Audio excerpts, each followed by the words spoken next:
Morning champions.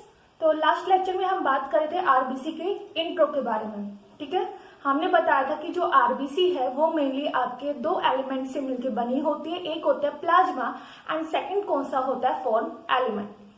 Plasma के बारे में हमने ऑलरेडी डिस्कस कर लिया था, राइट, कि उसमें कुछ प्रोटीन्स भी होते हैं। इसके अलावा water, inorganic salt and the other salts क्या होते हैं, प्रेजेंट होते हैं। आज हम बात कर रहे हैं मेनली फॉर्म एलिमेंट्स के बारे में, या फिर आप बोल सकते हो ब्लड कॉर्पसेस, जिसमें हमें आरबीसी एंड द डब्ल्यूबीसी के बारे में हमें बात करनी है। तो करते हैं आज की क्लास शुरू।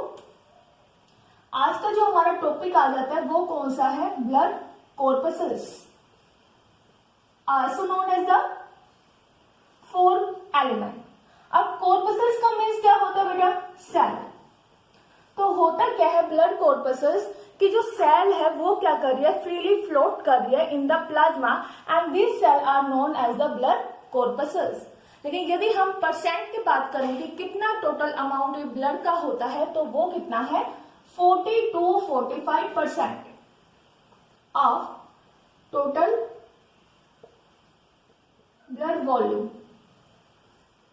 राइट। जबकि प्लाज्मा कितना था बेटा, 55%। मीन्स कि प्लाज्मा ज्यादा होता है ब्लड के अंदर एंड जो आपकी ब्लड कॉर्पसेल्स है वो क्या होता है, कम होता है। ब्लड कॉर्पसेल्स है वो भी डिफरेंट टाइप की होती है, आरबीसी, डब्ल्यूबीसी, प्लेटलेट्स एक्सेट्रा। तो सबसे पहले हम बात कर रहे हैं आरबीसी की। आरबीसी मीन्स की रेड ब्लड कॉर्पसेल्स, राइट। इसका जो सेकंड नेम होता है वो कौन सा होता है बेटा, इरिथ्रोसाइट। इरिथ्रोसाइट, इरिथ्रो मीन्स की यहाँ पे क्या होता है, रेड, एंड साइट मीन्स की यहाँ पे क्या होता है, सेल। तो आरबीसी की बात करें मीन्स की वो सेल जिसका कलर कैसा है, यहाँ पे रेड है, एंड रेड कलर किसकी वजह से, because of the haemoglobin pigment, right. लेकिन यदि हम सेट की बात करते हैं आरबीसी की, तो जितने भी वर्टिब्रेट्स होते हैं आपके, जितने भी वर्टिब्रेट्स, लेकिन एक्सेप्ट मैमल, उनके अंदर जो आरबीसी की जो शेप होती है वो होती है बाइकन्वेक्स, और उनके अंदर जो न्यूक्लियस भी प्रेजेंट होता है आरबीसी सेल के अंदर। बिकॉज सेल है तो सेल के अंदर न्यूक्लियस भी होना चाहिए, राइट। लेकिन हमने कहा in all vertebrates except mammal, means की ह्यूमन बीइंग के अंदर भी छोड़ के, ह्यूमन बीइंग को भी छोड़ के जितने भी वर्टिब्रेट्स हैं उन सब की आरबीसी की शेप यहाँ पे कैसी होती है, बाइकन्वेक्स, एंड न्यूक्लियस कैसा होता है, present, that is the nucleated. लेकिन यदि बेटा हम मैमल्स की बात करते हैं तो हमारे अंदर जो आरबीसी है वो कैसी होती है, यहाँ पे बाइकन्केव, ठीक है। बाइकन्केव शेप कैसी होती है, कुछ इस तरह से। अब रीजन कि सभी वर्टिब्रेट्स के अंदर बाइकन्वेक्स है, लेकिन हमारे मैमल्स के अंदर कैसी है, बाइकन्केव। तो कोई ना कोई तो रीजन होना चाहिए। तो वो क्या होता है कि जो बाइकन्केव शेप है, इसकी वजह से इसका जो एरिया है, surface area to volume ratio, वो क्या हो जाता है, इंक्रीज, राइट। और जितना ज्यादा area to volume ratio increase होगा उतना ही ज्यादा ऑक्सीजन से वो क्या कर सकता है, डिफ्यूज कर सकता है इनटू द आरबीसी। अब आपको पता है हमारी बॉडी के अंदर जो ऑक्सीजन का जो ट्रांसपोर्ट होता है वो किसकी हेल्प से होता है, आरबीसी की हेल्प से।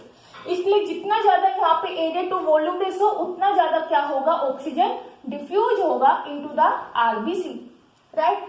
सेकंड यदि हम बात करते हैं न्यूक्लियस की, तो मैमल की जो आरबीसी है उसके अंदर न्यूक्लियस क्या होता है, एब्सेंट, मीन्स की कैसा होता है हमारे अंदर, ई न्यूक्लिएटेड, ठीक है। दैट इज न्यूक्लियस क्या है, यहाँ पे एब्सेंट है। अब इसका भी कोई ना कोई रीजन होना चाहिए क्यों हमारी आरबीसी के अंदर न्यूक्लियस एब्सेंट है। तो ये देखिए, यदि यहाँ पे न्यूक्लियस एब्सेंट, तो यहाँ का जो एरिया है वो क्या हो जाएगा, ज्यादा, एंड ज्यादा एरिया होने की वजह से हेमोग्लोबिन है वो ज्यादा से ज्यादा कहाँ पे प्रेजेंट हो सकता है, इस आरबीसी के अंदर। अब यदि ज्यादा ज्यादा हेमोग्लोबिन आरबीसी सेल के अंदर जाएगा तो आरबीसी की जो मोटिलिटी है वो क्या हो जाएगी, ज्यादा हो जाएगी। मीन्स की मूवमेंट करने की जो एबिलिटी है वो क्या हो रही है, ज्यादा, और उसका रीजन कौन था, हेमोग्लोबिन। यदि यहाँ पे न्यूक्लियस प्रेजेंट होता तो एरिया क्या होता, कम, तो हेमोग्लोबिन की कंटेंट भी आरबीसी में क्या होती, कम, एंड जो आरबीसी की जो मोटिलिटी है वो भी क्या हो जाती, कम हो जाती, राइट। यदि बेटा हम साइज की बात करते हैं, लेकिन उससे पहले एक और यहाँ पे देखिए मैमल्स के बारे में हम बात कर रहे थे। जितने भी मैमल्स है उसमें कैसी है, बाइकॉन्केव एंड इन्यूक्लिएटेड, कैमल एंड लैमा। ये ऐसे दो मैमल है जिनके अंदर आरबीसी कैसी होती है, बाइकन्वेक्स एंड न्यूक्लिएटेड परजेंट होती है। मीन्स की न्यूक्लियस क्या है, परजेंट है in the RBC, only in 2 mammal. Next हम बात करते हैं साइज की।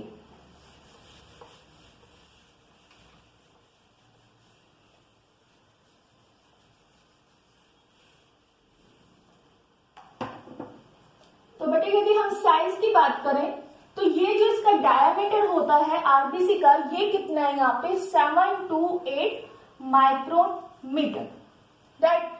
लेकिन यदि हम थिकनेस की बात करें तो आपको इस डायग्राम से पता चल रहा है, आरबीसी की स्ट्रक्चर से पता चल रहा है कि यहाँ पे थिकनेस 2 होनी चाहिए।